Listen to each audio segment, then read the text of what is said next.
Қазір қалай жоспарларды жобаларды оқушылардың бағына осылай жұмыс жасай береді. Сіздерден елдің бағына туған Әлихан сияқты мықты оқушылар шыға берсін. Осы мектептің түлегерлікке келіп тұрсыз. Ұстаздар іздеп тұрсыз.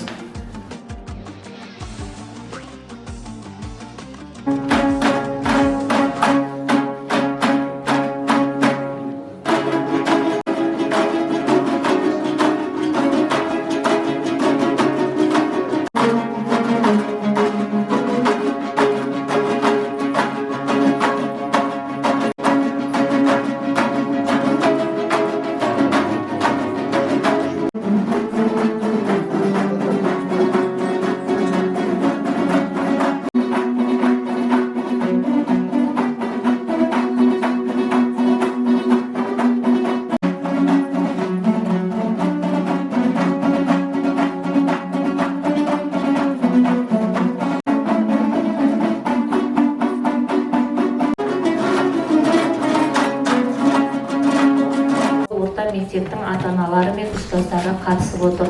Бүгінгі форумымыз мадырақ айтпақшы, бұл жерде тек қана тірек мектеп лицейдің педагогтері кітап оқитын өмір жобасы аясында жазушы болады.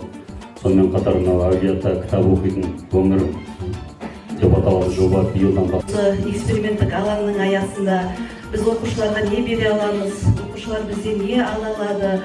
Одан кейін тамақ біркенен кейін де қай жүргізіп жатыр. Бұның да негізгі мақсаты балалардың бойында ұлттық құндылықтарды қалыптастыру. Құрметті ата-аналар, бұл тек қана бір жақты болатын процесс емес. Сіздердің тараптарыңыздан да отыр. Мына жерде тәрбие негізі, тәрбие мәйегі. Бұл жерде ең маңызды адамдар керісінше осы ауданның, осы мектептің мынау біз киіметін киімдерді сендер киесің, тренд киімдердің бәрі сенде.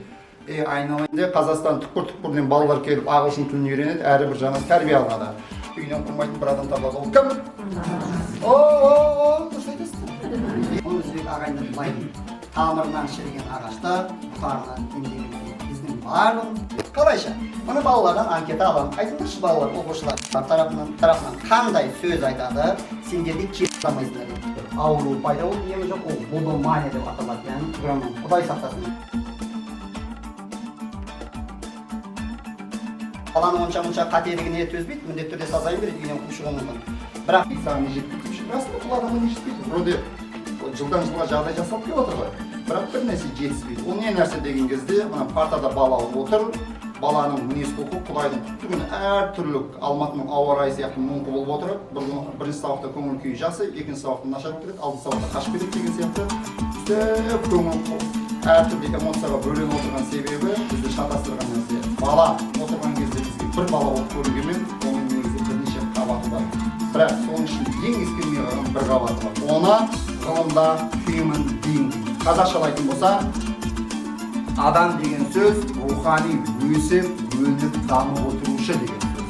Яғни ақылына ақыл, парасатына парасат қосушы деген сөз. Былайша айтқанда жасына сай сөз сөйлеп іс қылушы. Болды, басқа ештеңе емес. Сіздерге сұрақ, бала жасына сай сөз сөйлеп іс қылмаса не болады? Айтыңыздаршы, бала жасына сай сөз сөйлеп, мына таптай болмаған үйде керісінше рахат адам қуат энергиялар. Кімнен шаршайды? Инфантилист оқушылардан. Бір сыныпта бір-екеу болса бұл ата-анадан бастады. Осы күнге аман-есен жеттік ау деп шүкіршілік рахаттанып, бақыттан бас айналып жүрген орнына ана ынжық киім тартатын жетесіз ана баланың 10 жасар баланың қалауын айтып яқат жүрген бірдеңе отырған кезде немесе 50-дегі 60-тағы алдында қалған ел ағалар андай даналықтың, парасаттың, әділдіктің, кешірімнің, мейірім махаббаттың қасиетін паш етіп көрсететін мужество ғой. 50-дегі 60-тағы кісілер даналық көрсетіп отырудың орнына өзіміз қартайсақ та жүрегіміз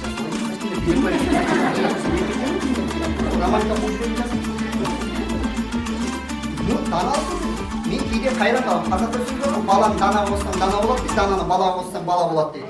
Әй, мектепте ондаған, жүздеген жоғарғы білімді педагогтар, өмірде мол тәжірибе жинаған ұстаздар жүрген кезде, тұлға ғой бір индивидуалистер жүрген кезде, бала автомат түрде сана сезім оянып кету керек. Неге бала оянбайды?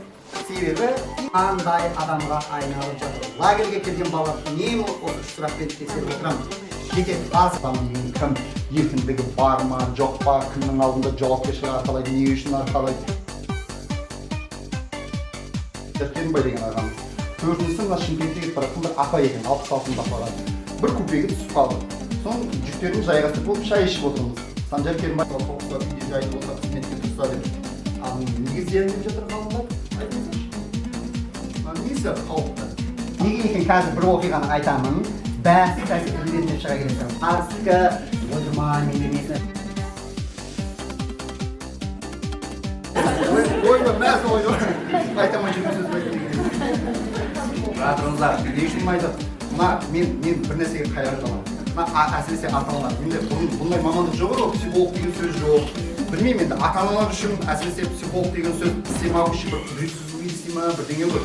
Бірдеңе осы жетіп келеді мектепке. Психолог қайда қарап жүр, психолог не білдіріп жүр, не бүйтіп. Психологты бұл байғысы қатар ғой, болғай күйзеледі, тығырыққа тіреледі, депрессияға түседі. Кейде қатты күйзелген соншалықты өткен өмірі осындай суицид жайлы ойлап келеді. Өзімнен жақсы білемін мен де психологпын ғой. Біреу суицидтен құтқармақ дейді. Мен таңғаламын 21 ғасырда оқушылардың психологы болу дегенше. Шіркін қолында билік болса ғой, билік.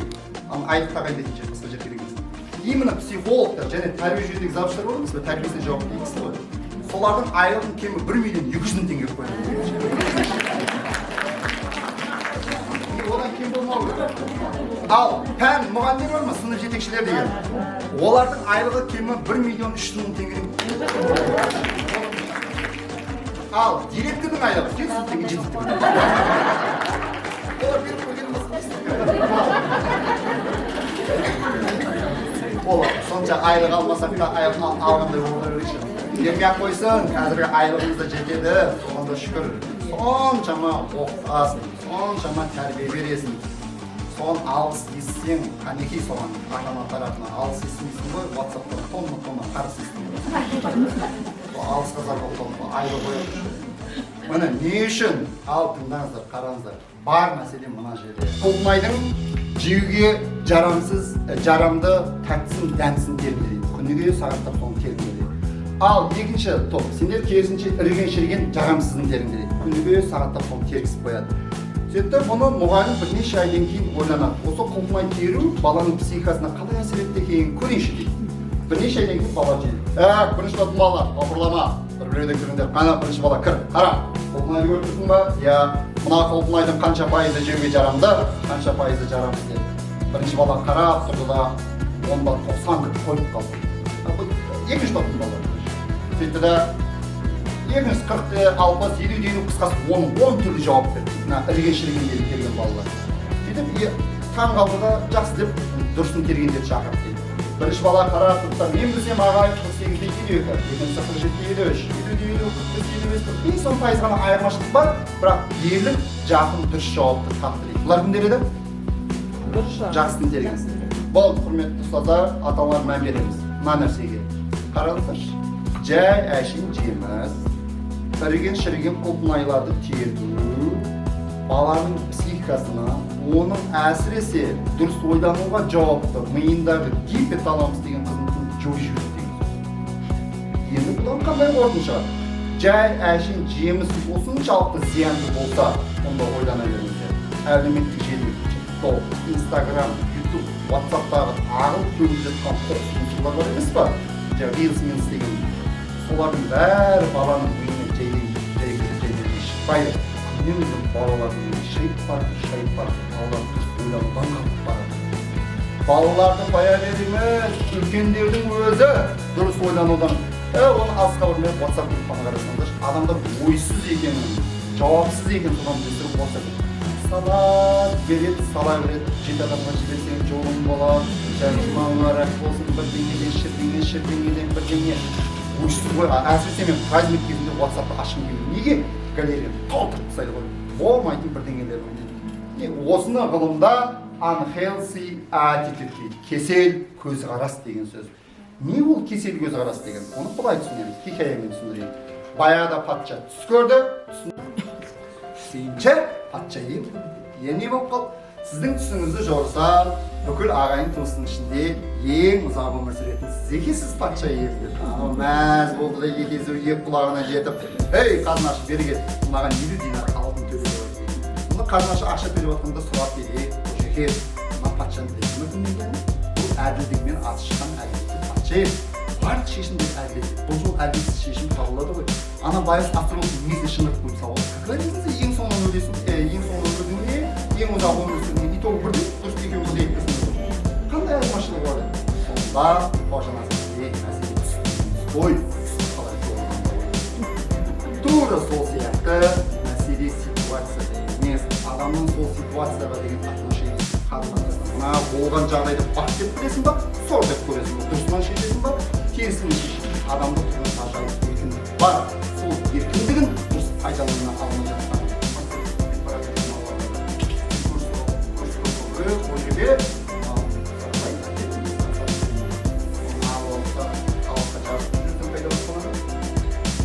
Оншама хош иіс аңқыған гүлдеп тұра, баратты қайдап атсанады, нәжіске бұл қаласың. Неге? Себебі оның мұны хош иіс езуге аңалмақ, ол байыз қасық істемейді. Тура сол сияқты кейбір кісілер қайран қаласы, қошында да бар, ағайын туысы да бар, айналасын толған мүмкіндік, жақсы әңгімелер жақшағандар. Бірақ мәнді мағыналы әңгімелерге ол кісінің құлағы теуіп келеді. Айтыспайды байқам. Ағайын, бүкіл артаңасы, нешама. Болды, бүкіл проблема осы жерде. Қалайша, сіздің қаламызды, дарынды қолыңыз, қабілетті қолыңыз, бүкіл арман қалауыңыздың 24 жасына дейін орындап тастады. Орындалмай қалған бір қалауыңыз, арманыңыз бар ма? Жүрбек анашымның не айтқанын тыңдамайсың, айтады. Бір сөзіңіз бар ма? Жоқ. Аға, сіздің бір қандай? Қолыңыз ес білгеннен бастап, құлағына құйып, көкірегіне бір сөз.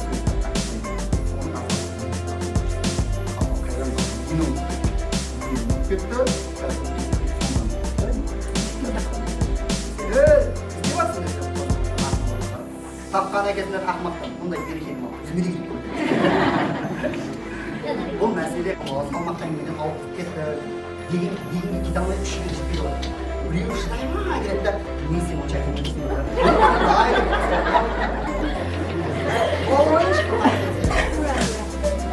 Неге біреудің қызық айтып кетті, дұрыстап шайды шұқтан әңгіме қойып, ал неге салмақты мынандай әңгіме болған кезде кеп сұрап отырмын.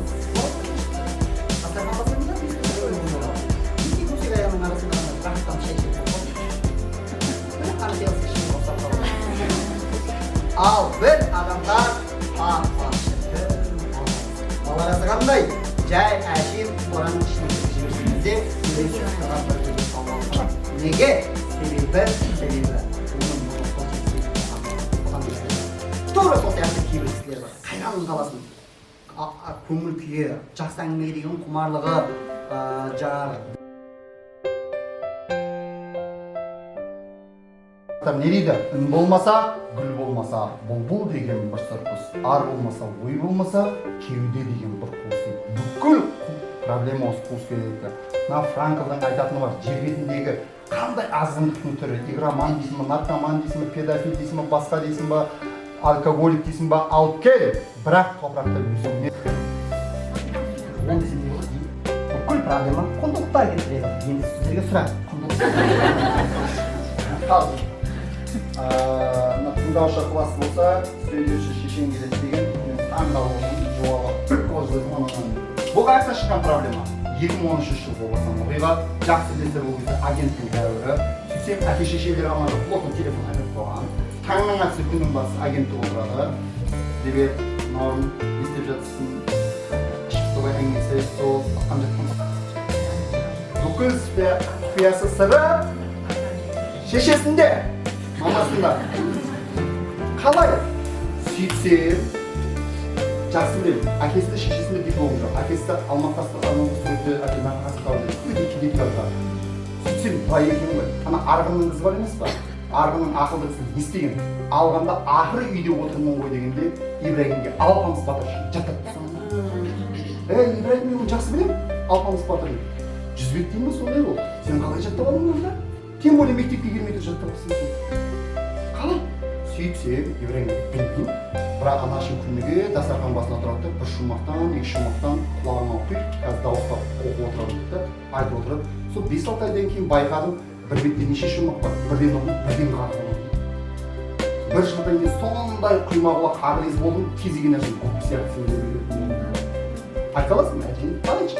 Әне-міне дегенше сарғайып келіп таң атты, сол уақыттар болғанда көкесегі астында, ақсәлдесі басында, сырласа қолында, өзі аттың жолында бір диуана келді де асамен түртіп оятты, көкірегін оятып, бетін қарады, есектен түспетіп алды. Хей, кешәрім керек, жаныңызға не керек? Қой маған. Әулиені қыдырдың, жердің жүзін қыдырдың, маңдайынан төбелеп, әрқайсының әртүрлі мәртебесі бір бөлек, мен де тұрдым ішінде, әулиенің күші жаратушы жалса, дәргейіне ұнады. Ұнағаным содан бір қыз қосып сыйлаға. Ұлының аты, қызының аты, қарлығаш ақсаматы өтпейді шапсы. Ой, бір приятный керемет енді. Ол ештеңеміз deyip қайын елесінсін жаңақыш қандай? Қарамайды, қарамайды, кесіңбе, кеспейінбе, қасыр, шүшпейінбе. Әдетті, қыры елу жалпаш анық тұнық мүдірмей кідірмей айтқан кезде бір әуесін келеді. Ол да ештеңеміз не білесің батар дейді. Қандай?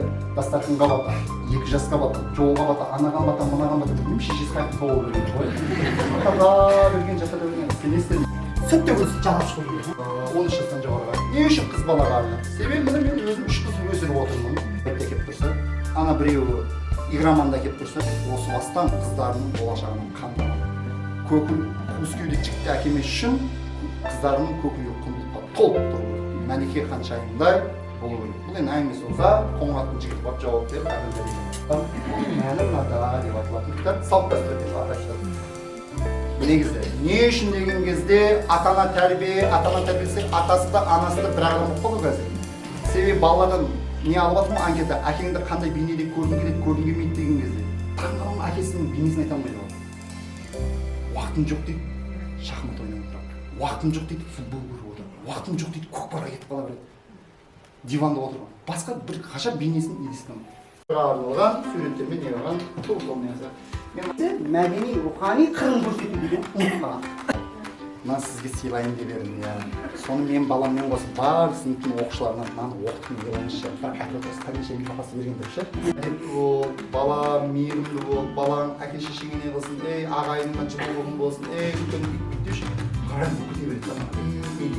Ол оқиған дейін, қисса менің берді, ақыл айтпайды. Үйдің оқиғасын айтып мынау соған Иранның ғалым жасап шыққан адамдар болады. Идеал болғысы келеді, ана солай айналысы келеді. Болғанның себебі кемешін уайымдамаңыздар. 50 кітап тұр мына ішінде. Бір беттік кітап деп аталады. Біреуін оқығанда бір кітап оқығандай көрсетті. Бала балаға қарап өседі. Ана балалардың арасында күшті болады. Негізі мұғалімдерге өте жақсы. Өркениетті адам, сендер Ақтауды өздерін өркениетті адам деп есептейсіңдер ме? Сосын мамандықтың мәні 11 сыныптарға.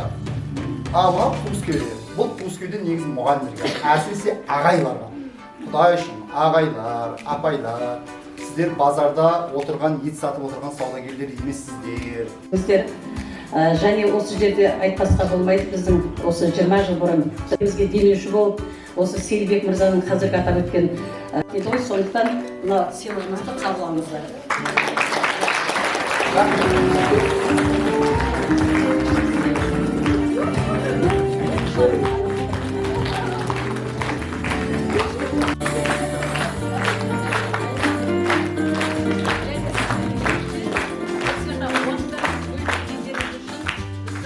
Өзім арнап алып келдім, әріптес ретінде сыйлағым келіп тұр.